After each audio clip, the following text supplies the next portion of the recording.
Barbara Jordan has taken the time throughout the school year. We're in Spring ISD, Aldine ISD, HISD. We go out to those schools and have a program there. And those students are also given the opportunity to get scholarships through this organization. So that's an awesome thing. I'm not sure if you all did research, but there's not a lot of scholarships out there for people with disabilities, right? And we don't call it a disability. We say it's an advantage because there's so much talent in this group. Hello everyone, I am Crystal Nicole. I am the CEO and founder of an organization called Beautiful Brown Divas. And our organization, our mission is basically to help women and girls overcome adversity and become self-sufficient. Hi, this is Nasha Ross with Barbara Jordan Endeavors, and we're here at the Sheraton Brookhollow having an event for our back-to-school bash and swim party. Right here we have Crystal Nicole with Beautiful Brown Divas, and I must say, today was an amazing event. So many success stories. How did you enjoy it today, Crystal? I enjoyed it. I think the parents and the students, they were very engaged. I think, you know, the panelists, we gave some great information, and also we received some great feedback. So I thought it was an excellent event, and I thought it was a great success. All right, thank you. And you don't want to miss this event. This is not the first or the last. Throughout the year, we have multiple events, so follow us and show up at our events. Thank you for your support. Thanks. This event is also personal to me because my son was just recently diagnosed with ADHD. So I'm also learning and going through the process of learning how can I help my son. So a lot of the things that we're going to be discussing today, they're also pertinent to what I'm currently going through now. Okay. Now we're going to talk a little bit about cyberbullying. As we know, social media is taking over. I'm sure all of you have Facebook and Twitter and I don't know all the other names, but y'all have all those accounts, right? Mm-hmm. And a lot of times you don't realize what you're putting on those websites. Now it's impacting whether you go to school or not. You know, the same thing with jobs. There's so many jobs that now look at your Facebook, look at your Twitter. People have lost jobs, or they say, I will not even take this person. And I hire people all the time. I'll tell the truth. I go look as well. I want to see what kind of person are they outside of work. You know, integrity. Are they acting with integrity? So as you're posting and tweeting and tagging photos, you have to always keep in mind what audience is seeing this. And, you know, our goal is to get these students out of high school, transitioning into college. So you don't want to affect that where you can't go off to that university, right? So cyberbullying seems to be growing at a rapid pace. What are your views on ways to reduce cyberbullying, and what would you tell a person who's being bullied? I would tell the person that's being bullied to make sure that they make someone aware of it. Don't just, you know, deal with it and think that you're alone. Just make sure that, you know, like I indicated earlier, make sure you have a great support system. And then I know a lot of things on the internet, you know, we're always chiming in, giving our views. But just make sure whatever you're posting that is positive, don't feed into anything negative, and stay focused. I would also say while you're in school and you're pursuing something, you know, try to minimize that time on social media because it can be very distracting. I know it distracts me when I'm trying to do something and I'm online and I'm checking, and, you know, just spend more time towards your goals. And also explain to them that having those accounts, it's important to be able to manage them wisely, you know, not to put any negativity or as females or even males putting things that may be sexually promoting something sexual about yourself. You do want to be careful about that as well. And I too, as a parent of a 12-year-old and a 17-year-old, I do periodically say, you know, phone check. It could just come in random. It doesn't have to be a specific time. You know, it could be before bedtime. It could be in the morning before school. Because as a parent, I need to be aware of what my children are engaging in and who they are engaging with. We had a workshop preparing our youth as they enter back into the school environment, and we had some wonderful information with a great panel. Of course, education is the foundation preparing them for their career. So we have Amora Linscomb, who is the founder of Training Specialist, and she gave us some wonderful information. How did you enjoy the event today? It was awesome. A lot of great feedback. Got a chance to find out that there are a lot of young ladies that's already in the workforce and a young man that's actually starting film school. So I see the benefits of this foundation, and I'm just excited to be a part of it. Hey, Dreamer. Yes, ma'am. If you can hear me, I don't know if you can see me. I have CP2, and I had the bullying. I had that in elementary school, middle school.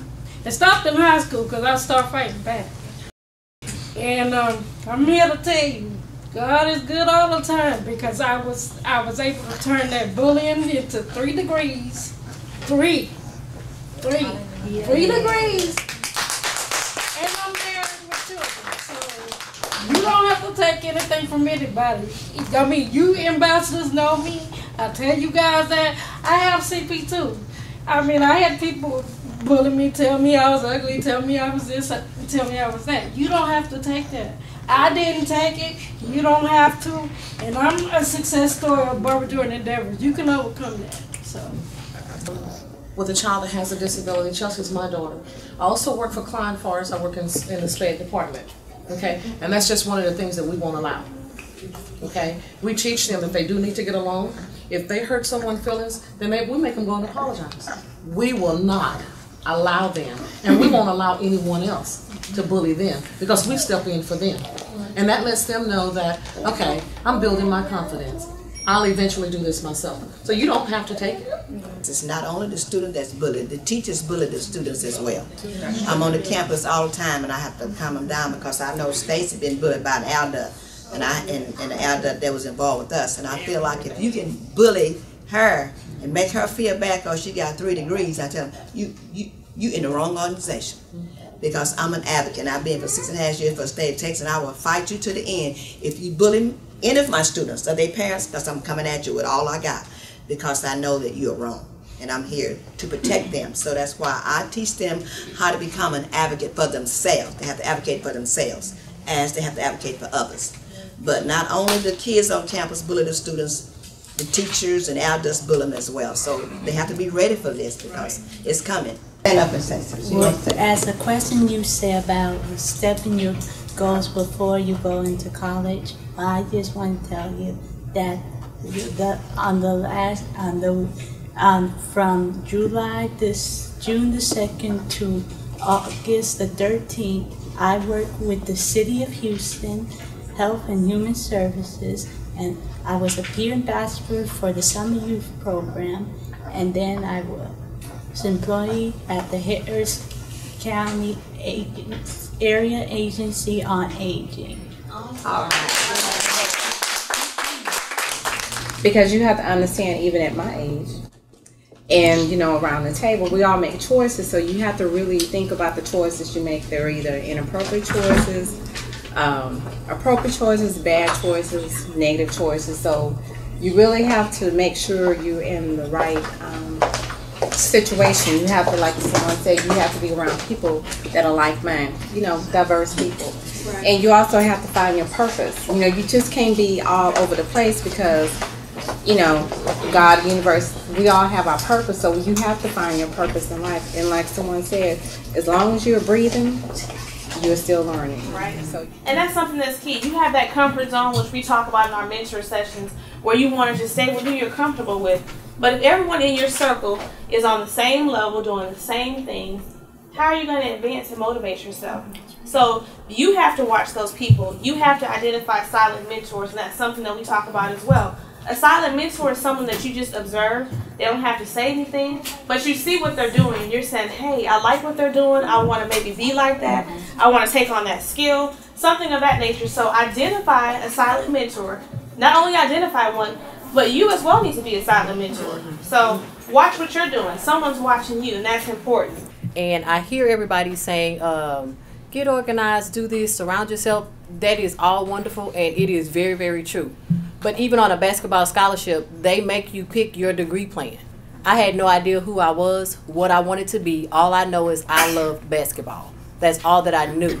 However, spend time, in my opinion, spend a little time with God, just to make sure you know who He wants you to be.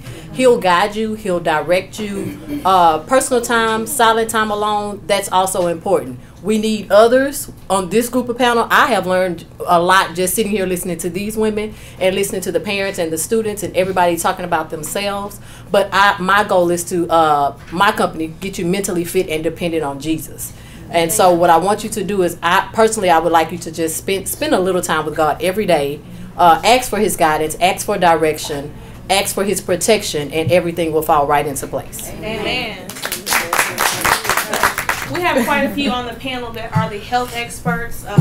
You know, they're good about the natural products and things of that nature. So I want to kind of ask them about getting back into the routine of things. In the summer, it's the summertime, so of course our schedules are off. You know, a lot of y'all probably sleeping in late, not eating the right things, right? So what can be done to help them transition back into school, get some type of routine, and not only just a routine in the school environment, but your health matters. You know, you have to take care of yourself. You know, I know they're trying to structure some of the lunch menus to have more healthy options, but what can be done at home? Because it starts at home. Your children are with those teachers all day, and some parents actually say, hey, the teachers are more parents than they are. But what can we do at home to help them to get better as far as their healthy eating habits and routine? I would say to limit the amount of sugar that you're taking in. I love sweets, but I'm sure everybody does, but make sure you limit that. Limit the amount of carbonated drinks. Try to drink as much water as you can. I personally take in at least a gallon. If I'm lucky, I can do 2 gallons a day. Make sure you're getting your rest, and make sure also that you maintain and keep your stress levels low. So I can also piggyback off of what the ladies talked about with making sure you're surrounding yourself with the right people. Therefore, that positive energy, because anytime you have negative coming at you, you feel the stress, your body reacts to it. That's right. So just make sure that, you know, healthy snacks, low sugar, not a lot of fried foods, McDonald's, and you know, just try to make sure you monitor. I'm not saying just be, you know, just completely off of it, but just make sure that, you know, in moderation. Everything in moderation is what's good. Thank you. I'm a little more extreme. So let me go back to my initial experience. I've always eaten healthy all my life because my mother actually was a special education teacher, and my mother ate healthy. So I don't eat beef, I don't eat pork. I really eat fish, pretty much. I may eat chicken, I'm kind of tired of it. I'm just being honest, but I love vegetables. So what I do is I like the grocery store. That's my favorite store. It's a little weird, but what I like to do is I'll go and look for a recipe somewhere. I love HEB, and you know they always have somebody cooking. So go to HEB and get a recipe, and then start there. Okay, well this is a nice healthy meal, and get the little sauces because they're usually very low calorie. And they may say it's for fish, put it on some chicken. They may say it's for chicken, put it on some fish, you know. Use different variations with your vegetables. A lot of people don't like kale, but I do. I saute it, I put it in smoothies, I juice it, you know.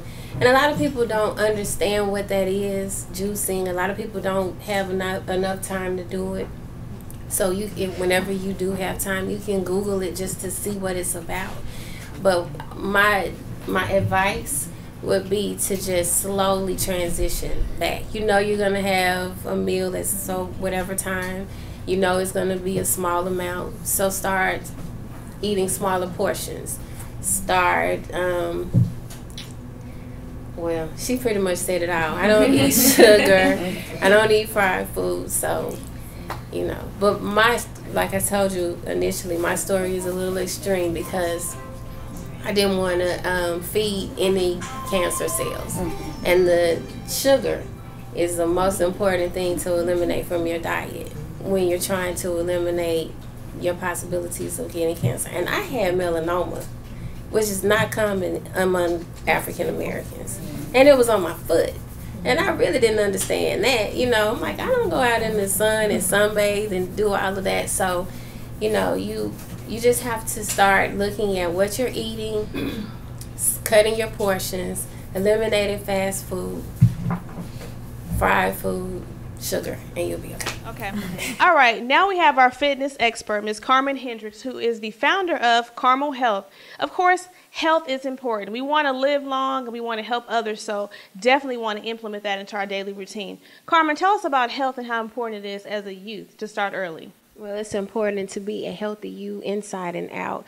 Being healthy is more than just eating. It's exercise. It's having a healthy mind. It's having the ability to be able to understand that life is about a lot of choices that you make, and you start with your food choices. So that's why I started Carmel Health, and I was very happy to be a part of today's event. Thank you. We definitely enjoyed all the useful information. Definitely go follow these ladies on Facebook, Twitter. Thank you. And so we're going to roll over into Miss Tiffany with Comfy in My Skin, and she's going to just give us a brief synopsis of what her organization is and kind of talk about what she dealt with in school as far as image, which is a big issue that children deal with in school. She wanted me to talk to you today about image, and I'll start with myself.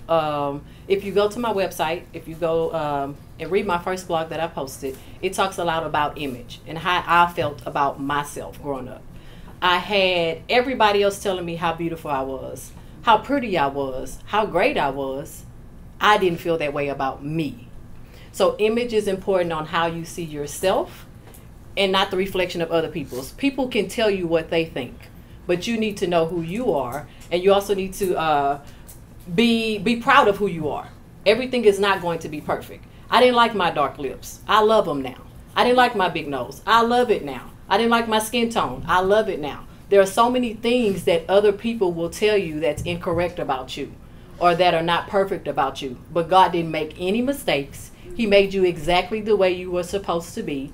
And if you see yourself through His eyes, that's the most important thing. So just always remember what God thinks about you, not what the world thinks, not what people think, only what God thinks, because He created you for His purpose. And once you know the purpose that He created you for, your image will stand out in front of everybody else's. So that's all I wanted to tell you guys. Okay, in our workshop today, we talked about image, which is a huge issue that many of our youth are faced with as they go back to the school. We have the cyberbullying and the even face-to-face bullying, so it's so relevant that we discuss this topic. We have Tiffany Miller, who is the founder of Comfy in My Skin, who also faced some challenges while she was in school. So tell us a little bit about those challenges and how you overcame those challenges. During school, we all know that we grow up in our households and everybody loves us in our household, but when we go outside of the house, there are other people who don't love us the same way. So it's very important that you love yourself, see yourself through God's eyes, and make sure that you surround yourself with positive people and things that you love to do so that you're able to see your image and yourself through the way that God sees you. Be prepared to have a wonderful life.